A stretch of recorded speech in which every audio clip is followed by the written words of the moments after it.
presidente Andrés Manuel López Obrador en la mañanera literalmente encueró a Ricardo Anaya y lo retó a ir a la audiencia, a presentarse ante la autoridad, pero no de manera virtual, dar la cara. Bueno, eso se tendrá que esperar para el próximo año porque le dieron hasta el 31 de enero, si recuerdo bien, del próximo año, aunque pues ahí está un Ricardo Anaya que pues que está haciendo este juego, esta estrategia desde el extranjero para, ya no digo limpiar su imagen, sino tiznar la del presidente y hacerlo ver como un represor, un autoritario que persigue a sus adversarios políticos. Si no, no hay otra forma para entender, salvo que tú tengas otra opinión, Manuel Pedrero, esta entrevista que le concede al Wall Street Journal, o que compra al Wall Street, quién sabe. A ver, mi querido Manuel, te escucho. En el caso de Tiznar, es que se necesita una fuerza política. Para tú querer manchar a un personaje, por ejemplo, Andrés Manuel López Obrador, necesitas una fuerza política, necesitas una concentración social, una base. Ricardo Anaya no la tiene. Entonces, desvirtuar, descontextualizar o hacer parecer que la imagen de Andrés Manuel López Obrador en el extranjero para que luzca como un represor autoritario y él como un perseguido político, bueno, realmente esta teoría se cae nada más con ver las imágenes que estábamos viendo del aeropuerto en Nueva York. No, si no convence a la gente de aquí, mucho menos a los de allá afuera, incluso si no están presentes en este país, porque la gente, nuestros paisanos, realmente están informados, querido Vicente, incluso mucho mejor que algunos de los que radicamos acá. ¿Por qué? Debido a fenómenos digitales como Sin Censura, porque ven canales de YouTube y no se quedan con la versión de Telemundo o Univisión, porque buscan justamente, a mí no me gusta ya decir medios alternativos, no somos una alternativa, somos la única opción y tenemos que empezar a entender que cuando Ricardo Anaya empieza con esta narrativa de otra vez el presidente López Obrador es un autoritario y tracalacas, bueno, es muy parecido a la estrategia que solía tener Felipe Calderón cuando trataba de incursionar en la creación de los partidos políticos. Recordemos México Libre. ¿Cuál era la narrativa? Bueno, si tengo un partido político que le va a hacer oposición al presidente y eventualmente una fiscalía me viene a buscar tanto en Estados Unidos como en México, entonces soy un perseguido político para mostrar que tiene una base y una concentración. Anaya no tiene ni base ni concentración. Así tal cual yo lo veo. A ver, la clase política no lo toma en serio. De ser así, realmente representaría una opción y lo estarían proyectando, impulsando y promoviendo. No es así, lo hace él mismo y lo hace con un equipo realmente chafa. Ahora en la incursión digital, con ediciones, hay que ahora le agregaron música y luego le van a agregar stickers y no sé qué. Es un producto vacío, un político vacío. Y esta entrevista con el Wall Street Journal, bueno, demuestra nuevamente dos cosas. El contexto y lo importante es que Anaya el día de hoy tenía que presentarse a una audiencia. El juez lo definió efectivamente para el año siguiente, 2022. ¿Me gusta? No, pero realmente ya van tres. La primera, en la que se asistió de forma virtual y que no debió haber sido virtual, pero pues la fiscalía otorga este tipo de cosas por tratarse de la pandemia. La segunda, donde se tenía que presentar, pero la fiscalía no entregó los papeles a tiempo y eso le dio tiempo para retrasarlo un mes que se cumplía el día de hoy, 8 de noviembre, donde esperábamos, que, bueno, incluso había periodistas allá afuera para la audiencia, y no, para 2022. ¿Cuál es la garantía? Que Anaya tiene que estar en territorio nacional y de forma presencial. Ahora, un mes, 2 meses, sí, la verdad que considero que es bastante tiempo y la verdad que no soy muy fan de este tipo de cosas, pero si eso representa una garantía para dos escenarios, entonces me agrada. ¿Cuáles serían esos dos escenarios? O Anaya no se presenta y se ejecuta una orden de aprehensión, o Anaya se presenta y la fiscalía solicita prisión preventiva. En cualquier escenario es muy agradable, nada más que Anaya tiene que presentarse, ¿no? No, sí. Oye, Miguel Martín, ¿cómo ves los dos escenarios que nos plantea Manuel Pedrero? A mí también me agradan, porque es cuando se pone bueno, se pone buena la cosa. Pues habría que empezar con las apuestas. ¿Se presenta Anaya o no? Y yo creo que lo que tienen que hacer primero es quitarse el estigma de ratero, básicamente, ¿no? Para que tenga un poco de credibilidad y obviamente también esa construcción, como bien dice Manuel, de ahora hacerse pasar por perseguido político, pues no está resultando, porque pues tú oyes hablar a Marquito Cortés y no lo menciona para nada. tú oyes hablar a Alito y no mencionan a Anaya, tú oyes hablar a Claudio X González y ¿dónde figura Anaya? Está construyendo él solito la narrativa de ser la única o la última opción, ¿no? La última opción contra la destrucción de López, como andaban diciendo en algunos momentos.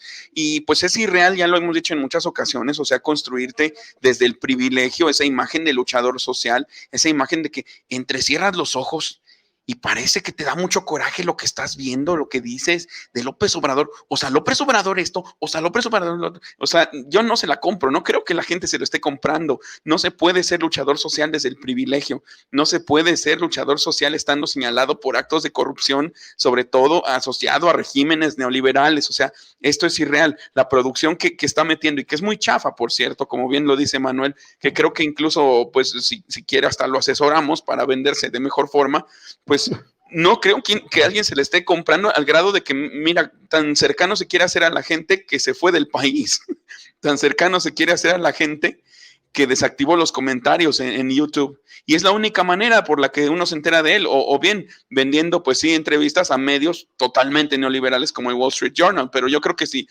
transparentan sus finanzas y vemos cuánto realmente se ha picado, pues a lo mejor la próxima entrevista se la va a dar a Forbes.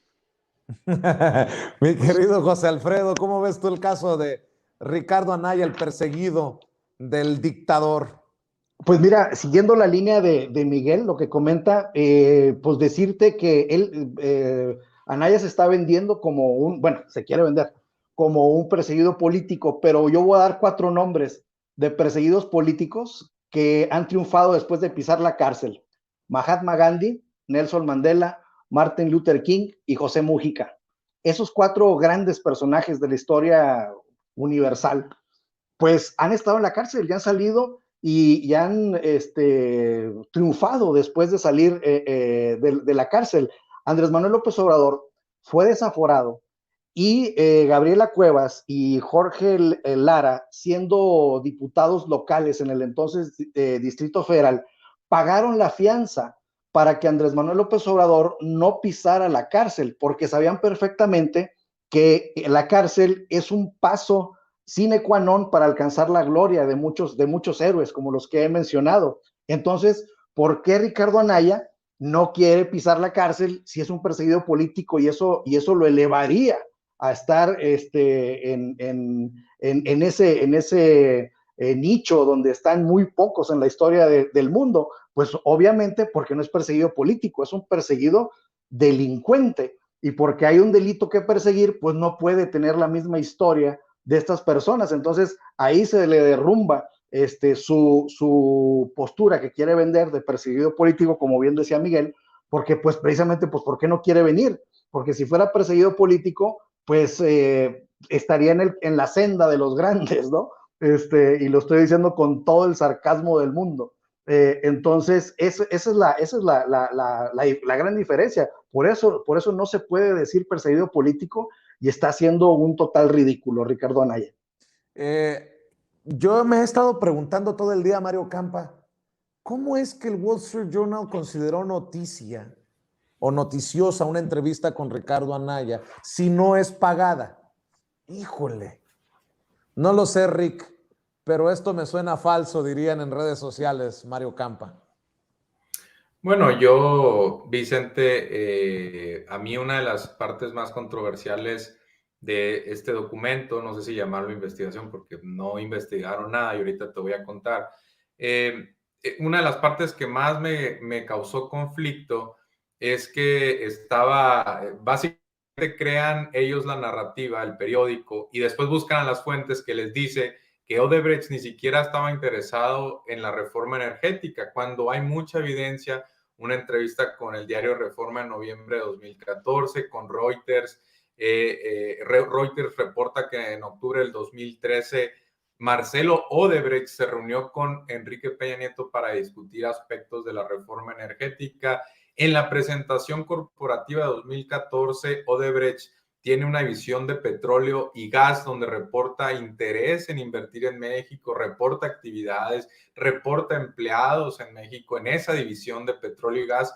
Y después que una persona como Carlos Elizondo, que ya hacemos de su animadversión a López Obrador y que tiene un conflicto de interés porque fue consejero de Pemex, pero que diga que Odebrecht no tenía interés en la reforma energética, nomás para defender a Anaya. Digo, si vas a meter las manos en el fuego, al menos guarda la decencia, ¿no? Hazlo por alguien que realmente inspire, no por Ricardo Anaya. No se trata de justificar lo indefendible, pues simplemente para blanquearlo, ¿no? Para blanquear cualquier cosa que haya hecho tanto Anaya como Odebrecht en México. Da la impresión hasta de que está defendiendo a la empresa que ha sido catalogada la más corrupta del mundo por el tipo de estímulo que ha otorgado en toda la región, particularmente pues en Brasil, en Perú, también en México se reportan. Decir que no hubo corrupción, pues es hacernos güeyes, ¿no? Ahora, yo sí le mandé, confieso, Vicente, a las